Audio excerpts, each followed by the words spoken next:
What's going on, guys? This is Fallen Knight. So I posted a lot of pet videos recently for Flak, and I've had a lot of fun just trying to see how powerful I can make my pet, see how tanky I can make them. But I've become a little bit selfish recently, and I want to try out some of the fadeaway builds for myself, and I have to say it does not disappoint. So I'm going to go over my build today, just why I choose certain skills over others, and explain why I think Megavore is actually overall better than Power Inside for a crit build. So I start off in the Hunter Tree here. Obviously I'm a level 50, so I would recommend if you're just starting out to start in the Stalker Tree. It just has better stuff for leveling. But in the Hunter Tree, I just try to maximize my crit chance, my crit damage, and it's really based around a Megavore. This whole build is really based around Megavore, because every time I get a critical hit, which is going to be 20% more often now, even without aiming for crit spots, my fadeaway cooldown is going to be increased. So the goal here is, even though this build does less damage in fadeaway than if I was to build for Power Inside, I'm going to be proccing fadeaway much faster against bosses and also mobs than the Power Inside builds. So then I move over to the Stalker Tree, and this is where it gets a little bit more interesting, and I had a little bit more fun with it, but I just tried to pump as many points as possible into straight damage. I avoided health at all costs, screw my pet.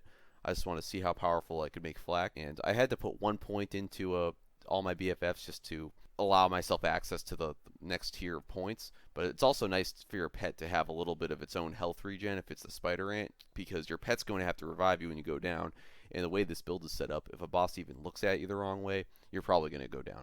So I think it's very important to have at least a little bit of health regen so your pet can recover out of combat a little bit more, and it's also good for your pet to be able to revive you. But the overall goal here with this Stalker build is to make it so I can do the most damage, but also it adds some fluidity to the combat, because if you can see, some of these builds like Overclocked on their own don't seem that significant, but really at any stage of the game when I'm fighting as Flak, I'm going to be getting some sort of bonus, whether it's damage reduction when I'm running around, increased damage from standing still, increased damage from having over half health, or increased firing rate after reloading, because reloading is horrible. So it's nice to have at least some incentive to do all of these things, and I feel like in combat, especially with Megavore just getting crits 20% of the time, I feel like the brawling is just a lot more satisfying, because I feel like I'm doing a lot more and I have a lot more player agency trying to pump out as much damage as possible. And so for this build too, I kind of glossed over it. I go with usually the Spider Ant, the Scorcher if it's elemental modifiers for Mayhem 3, and if it's not, I'll go with the Countess just for that health regen and the damage reduction because of how fragile you are.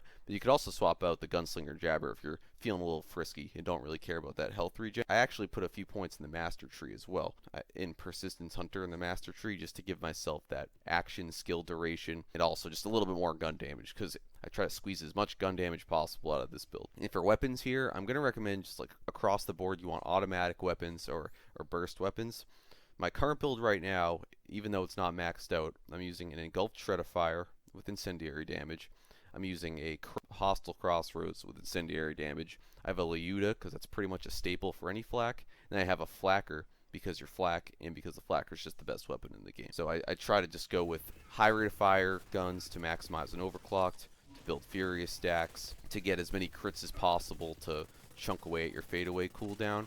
And then the Flacker is just good for desperation when tons of enemies are mobbing you in Circle of Slaughter and Proving Grounds. But I mean, ideally, I think the Lucian's Call would be the best for this build, though, because you could just constantly fade away procs just over and over again without even having to reload.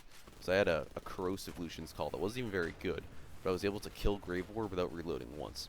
So just imagine if you had the right modifiers for it, it could be totally beastly, especially with groups of enemies, because the critical hits will bounce around to other enemies, and then that will also reduce your fadeaway cooldown too.